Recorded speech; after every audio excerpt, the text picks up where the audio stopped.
This is Leadership in Action, and I'm Mark Stiles, your host.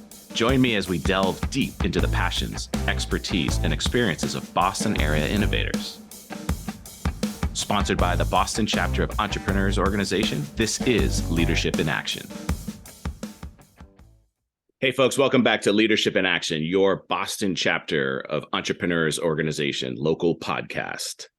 I am really excited today to talk about some forward-thinking trades, especially the landscaping trade and where that is going in the future. Today's guest is a local entrepreneur who takes pride in a job well done. He started his first landscaping company in his early teens. He's a leadership legend who knows how to motivate teams and drive effective results. He's the Chief Executive Officer at The Difference Landscapes. Please welcome Greg Cuoco. Welcome to the show, Greg. Thank you. Appreciate the introduction. Let's go right into it. Why did you start your business? Yeah, so I've always had the entrepreneurial bug in me ever since I was a kid. Always looking for ways to make money. I started my first landscaping company just in my neighborhood. One of my neighbors actually approached me. They needed some landscaping and some snow shoveling done. So it just started from there. I did a great job. Word of mouth got out. Ended up doing my whole neighborhood. Then I went to college and, was on the track to go, corporate. I was in corporate for a while, but I was never a yes man. I never kind of just went with the flow. I've always wanted to have more. And I always was trying to strive for the best and make everything the best it possibly could. And definitely ruffled some feathers with some of my input, some of those meetings that were done. And, I just wasn't succeeding in the corporate life. And I was always kind of knocking my head against the wall of why it wasn't working out. And I actually got fired from every single job that I've had in corporate. And I kind of went back to the drawing board and figured out, I don't think this is right for me. And I didn't want to have something else in control of my destiny and my growth. And so I ended up looking for a business to start. And I said, hey, what worked for the past of me? And it was landscaping. And so I was, going around, I would just talk to entrepreneurs and basically ask them what was the best way to go about this. And I ended up running into a family friend. He owns several bars in Boston. And because that was another thing I wanted to do too, is potentially open up a bar as well. So I talking to him and he was telling me, hey, why would you want to start something? Why don't you buy something? And a light bulb really went off in my head, because the hardest thing is the time it takes to build something up. And a lot of people, they're, a 10-year overnight success. Yeah. And it takes a lot of time to build that. And so that's the one thing, we all have is a limited amount of time. So I actually end up looking at buying a company. And so I just networked like crazy because a lot of these businesses aren't advertised for sale because they're scared they're going to lose their customers, they're going to lose their employees. So it's all, hard knocking on doors, cold calling, networking, old-fashioned grit.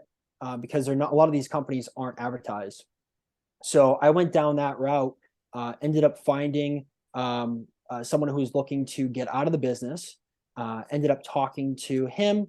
And, we had a connection for, our drive and determination. And I ended up buying it from him. And that's been the story since. So there's your buy process, overnight success. Tell us about the journey there. How many different companies did you talk to? How did you approach them? And how did you find your way to this person willing to sell? Yeah, it took me probably about 2 years to Wow. find the right company. Buying a company is a full-time job in itself. You really got to get upriver. There are sites such as Biz Buy Sell that you can go on. A lot of those deals have already been shopped around before, and it's kind of the leftovers that are there. But what I did is I actually would cold call business brokers. I would call investment bankers and just, I had my pitch of, hey, my name is Greg. I'm an entrepreneur. I've started other various businesses before. I had a background in software sales. So I just would hit the phones. I would go to networking events. I would go to business broker events and just try to establish myself and create those relationships. Because ultimately what it comes down to is relationships, getting to know people so that when an opportunity comes across their desk, that you're the first one in mind when something comes across their desk. So that's what I did. As I just reached out, I called everyone that I could. And then eventually, I got approached with, hey, I think I have the perfect deal for you. You should really check this out and look into it. And that's when I ended up, driving up to Portsmouth, in the Portsmouth area, ended up meeting with the seller. And it took about probably 6 to 8 months to actually close the deal. And it was intense negotiations back and forth, but we ended up closing it. And now it's been almost 4 years since then. Wow. So the perfect deal. So this person calls you and says the perfect deal. What were the specifics, the metrics that you were looking for? So recurring revenue is king. Yeah. Because you don't want to, like a roofing company. Roofing companies make great money, but you eat what you kill. I didn't want to have to keep on hunting and eating what I kill. So I wanted something with recurring revenue.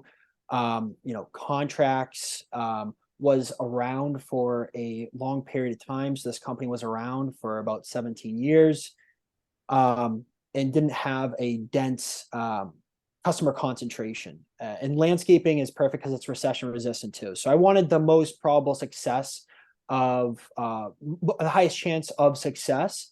And with landscaping, it's pretty recession resistant. And I wanted to build my track record to then go out and buy other companies. And that's actually what I'm in the process of now. Is I have my operations manager, which I am grooming to then be absentee and buy other companies as well. That's really cool. So that's why you chose the industry of landscaping, but specifically, what was the perfect package that somebody brought to you that this person in what'd you say it was, Portsmouth area?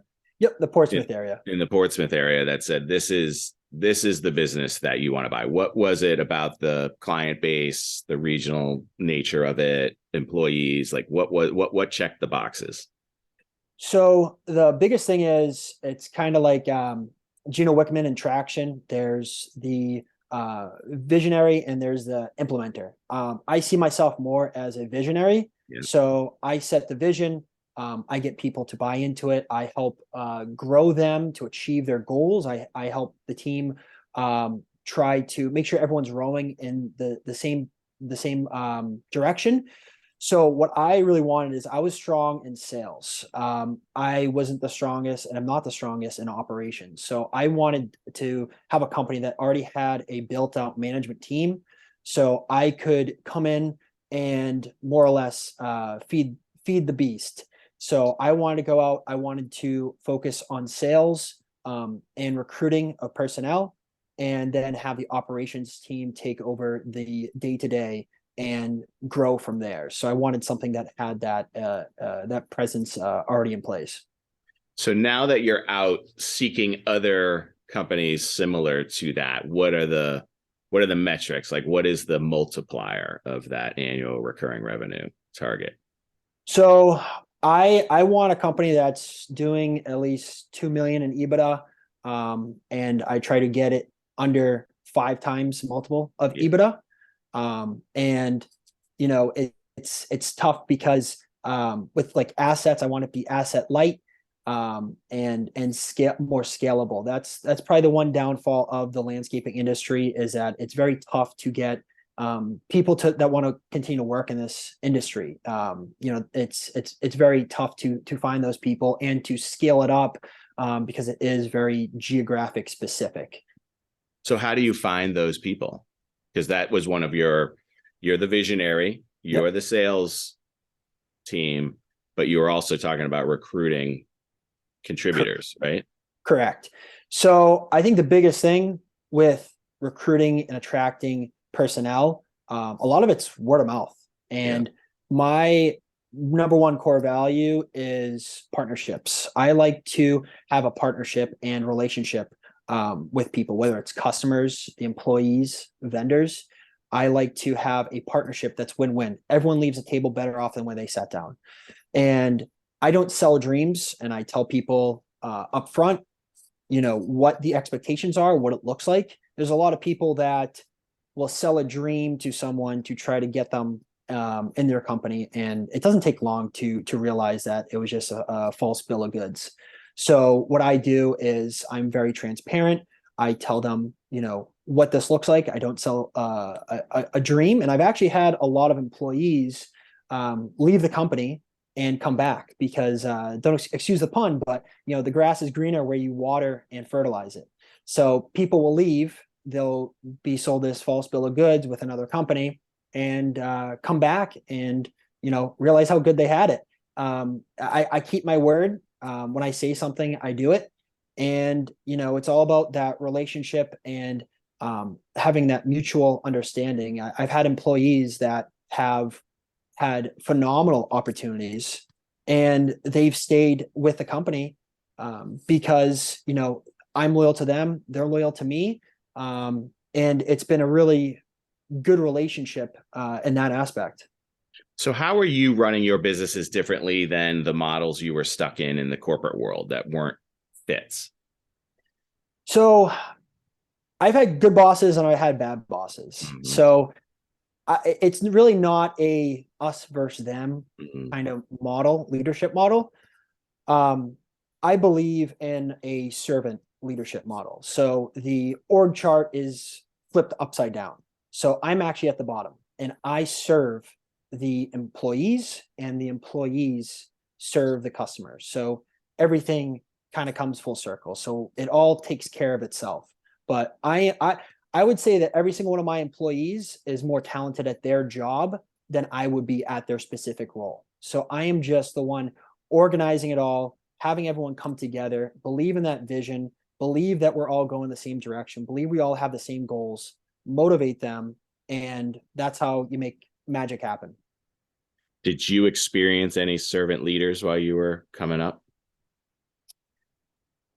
I experienced one or two, but the majority of the leaders and bosses that I've had before were more do this because I say so, than more ask you to do it with them. It's a team. We're all in the same team here. We all win together. We all lose together, and that's what I firmly believe in. So where did you learn that primarily? I mean, I heard you mention traction, right? Traction's amazing, but where did you really immerse into the servant leadership?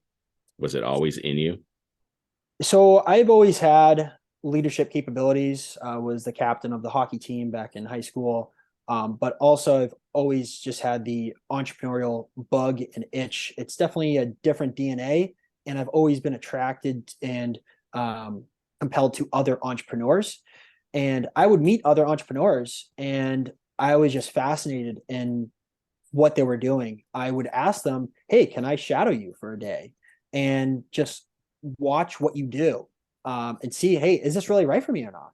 Because it is tough. It is really hard. There's a lot of sacrifice involved, but it is one of the most fulfilling things that you can do in my personal experience.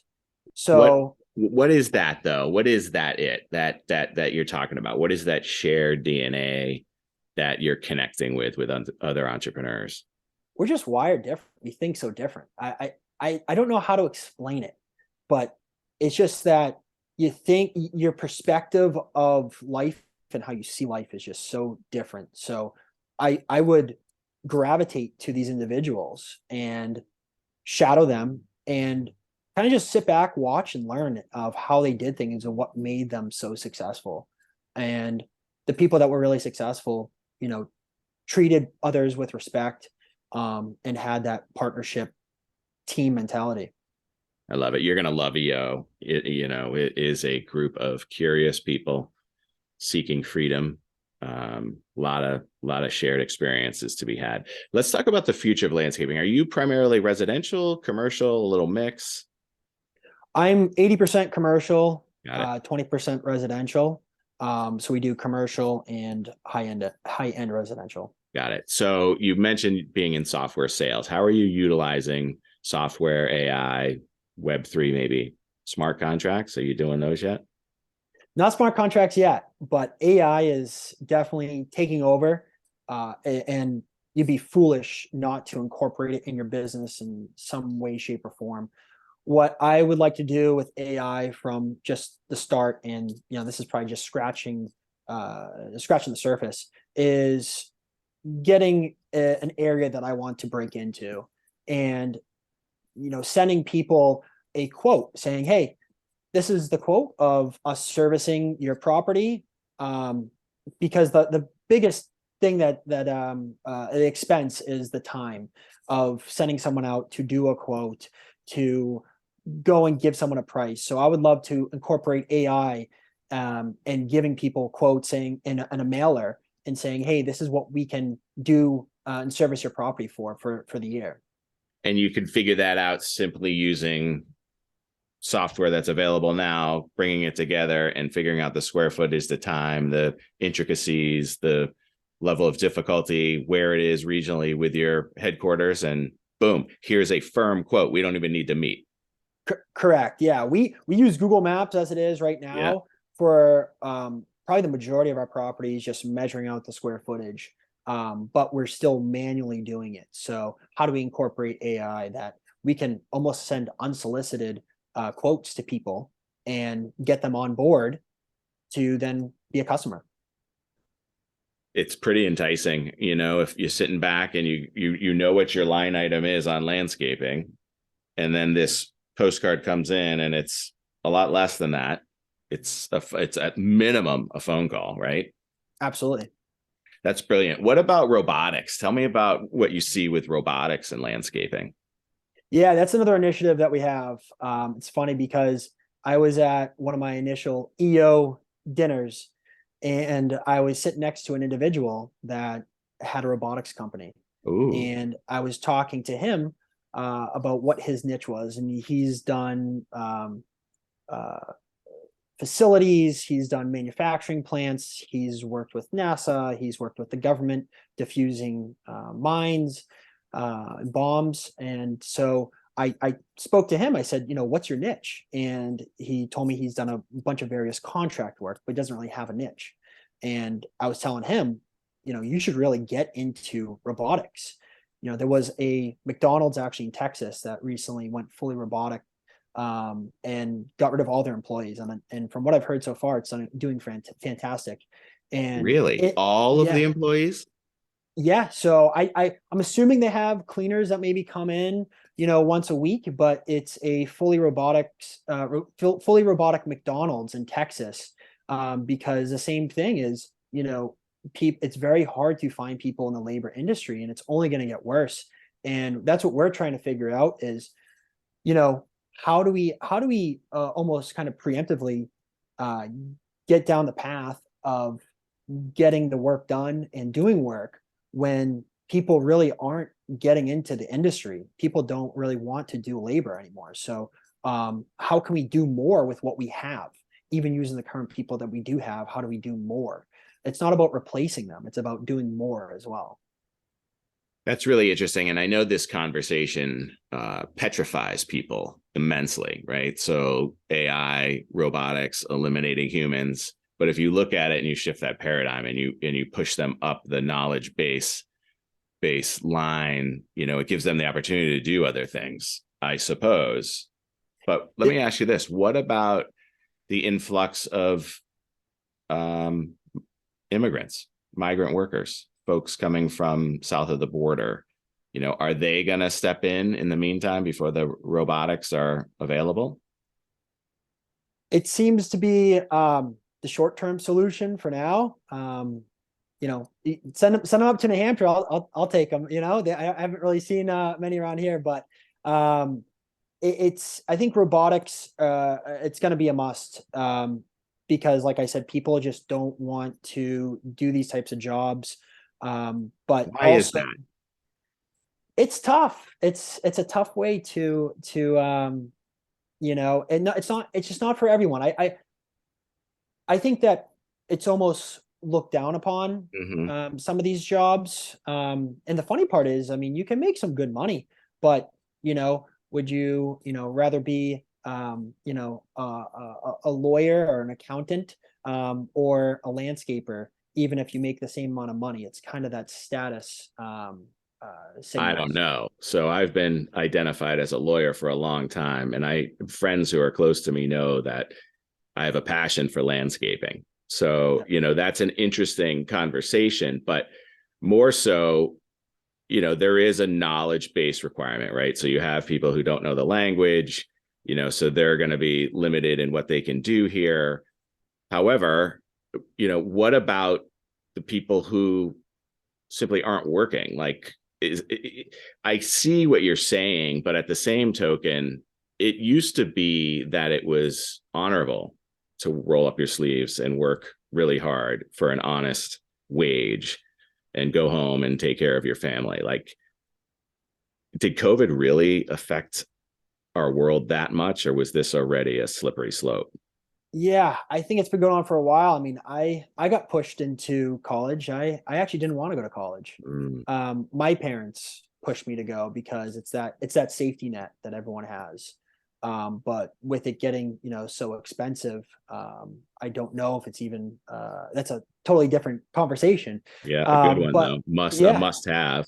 absolutely. But it's kind of funny because, especially where I've been out, I'm approaching 10 years that I've been out of college. And, you know, people that have done corporate because they've been kind of told to by their parents, or they just had a mountain of college debt, they're starting to just say, hey, you know what? Screw this. Life is short. I'm going to do what I want to do. And I've actually noticed that a lot with a lot of the, people that I've known from college, is they're actually getting out of their corporate jobs and they're doing other stuff that's more fulfilling, and stuff that they've always wanted to do. But the pressure to go into corporate, and do the 9 to 5 was, I guess, a burden that they've always complied with. Be born, work hard, get good grades, go to a good school, get a job, get a pension, retire, die. Do that. And Yep, that's success. exactly. Follow the Uh, script. I don't think so. Yeah. I don't think so. No. So we spoke briefly off of the recording about your North Stars, your BHAG, right? The big, hairy, audacious goal of creating a franchise model. Tell us a little bit about that. Yeah, so that's another initiative that, we're looking into, is kind of spinning it off into a contractor, um, subcontractor based model. Like I said, you got to be creative with the labor market today. It is a fierce competition for talent, and anything that you can do to get a leg up will definitely help. So one thing that we've been looking into is essentially having people being subcontractors. So you get paid for the amount of properties that you service. So if you decide to do, 20 properties in one day, you get 20 times the amount of money than if you just did one or two. So, we've been looking at leasing out equipment to individuals, having them get paid per property, and it incentivizes both parties because they make more money the more property they service, and so will we. Um, so, and then also they'd be, have essentially their own small entity, their own small business, and it would be a win-win all the way around, and they wouldn't get paid unless the work was done well. So the customer wins too, because they're not getting paid unless there's good work done. So there's all different creative strategies we're trying to come up with before it's too late, because the writing is kind of on the wall that I don't think the labor market is going to get any better. I only think it's going to get worse.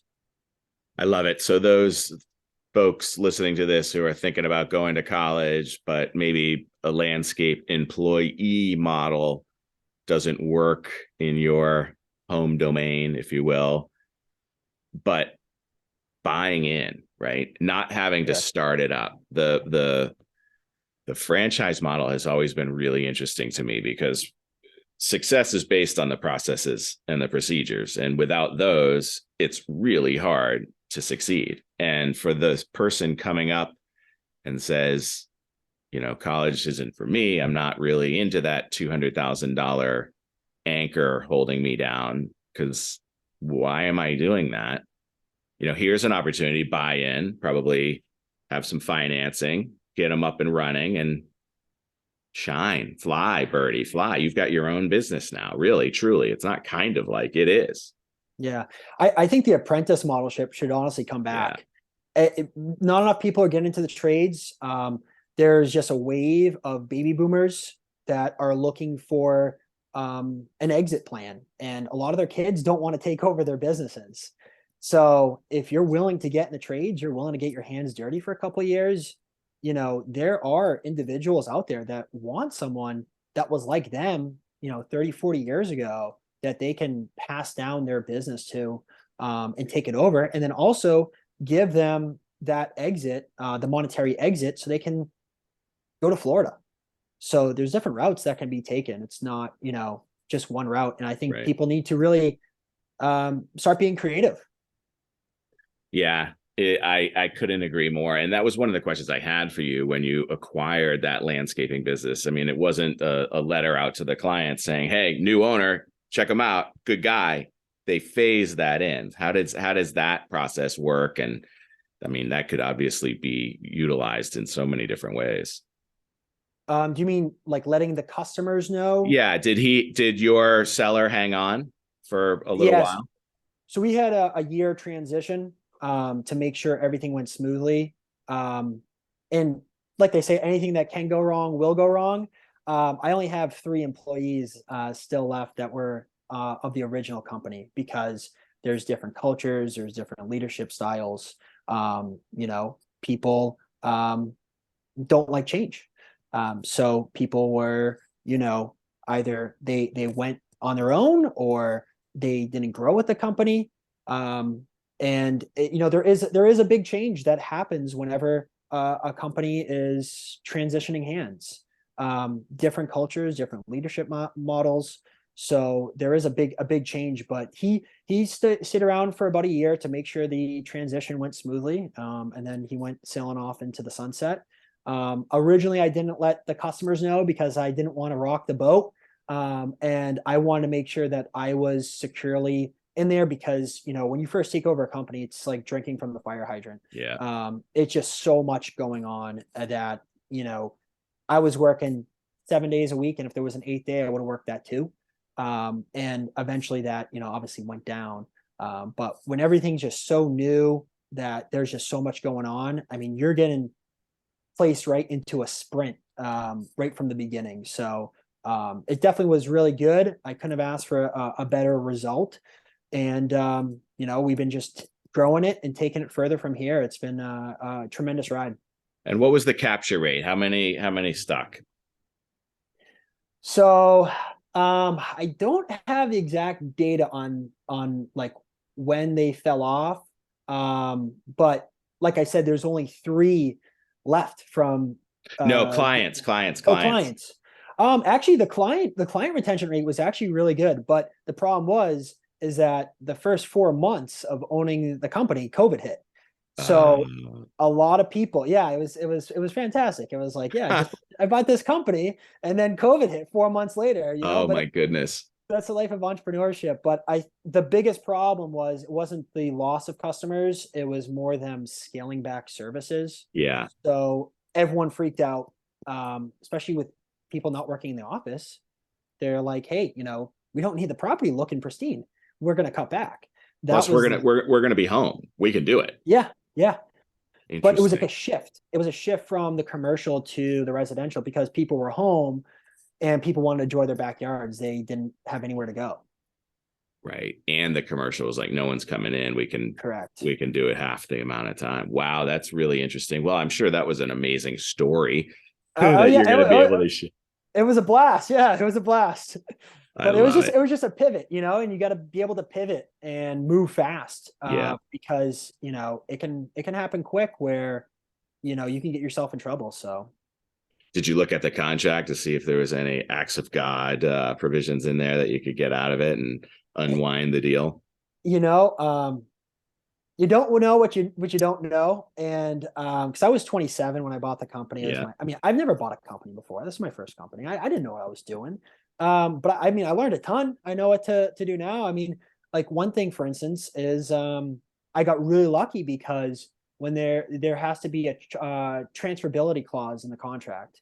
So when you sell a company, there has to the contract has to be reassignable to the new person buying it. Otherwise, they can just get out of the contract. Luckily, that no customer really was like, "Hey, I want to get out of my contract. You know, there's new ownership, so then this is not an enforceable contract." Right. So I was really lucky in that. But there is a lot of other aspects that I just learned that I wish I knew before I bought it. But the way I figured it is, no matter what issue I come across, if I just double down and work harder, I can get through any issue that I have. And that's pretty much what I did. Is I just put my head down and just grit my way through it. I love that. I love that. So you'll be more prepared for the next acquisition for sure. Oh, absolutely. Hey, so what are you hoping to get out of EO? Why'd you join So EO? yeah, it's all about relationships. So you are the five closest people in your network. Your Mm, network is your net worth. I really love how entrepreneurs are always kind of pushing the barriers. They do fun stuff. They always are looking for what's next. They're constantly looking to be the best at whatever they do.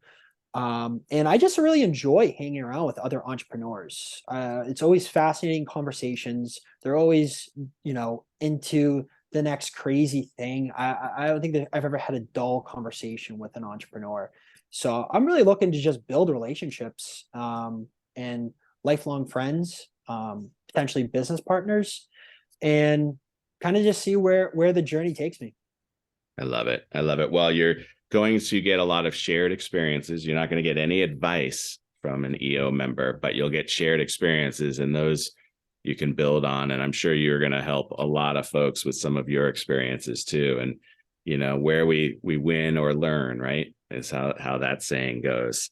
Absolutely. Hey, so Greg, someone wants to connect with you. What is the best way, and where can they find you? So LinkedIn would be the best way to find me. So it's Gregory Cuoco, Cuoco, with the difference landscapes. So you can find me there. Just drop me a message. I'm always willing and wanting to connect with other entrepreneurs. And, if you're maybe looking to buy a business, have a business to sell, I'm open to having a conversation and helping out anyone any way I can. I was helped when I was looking for advice. It's not easy to find information on this kind of stuff. So if anyone's looking to connect, always happy to have a conversation with someone.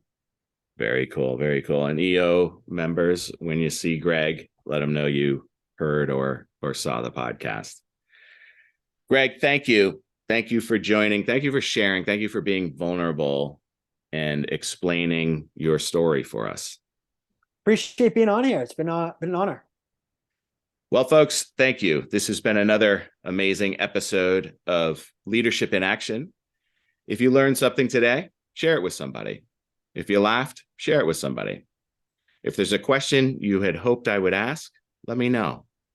I'm always looking to get better too. Have a great week, everybody. Leadership in Action is sponsored by the Boston chapter of the Entrepreneurs Organization. As the world's only peer-to-peer network exclusively for entrepreneurs, EO helps transform the lives of those who transform the world.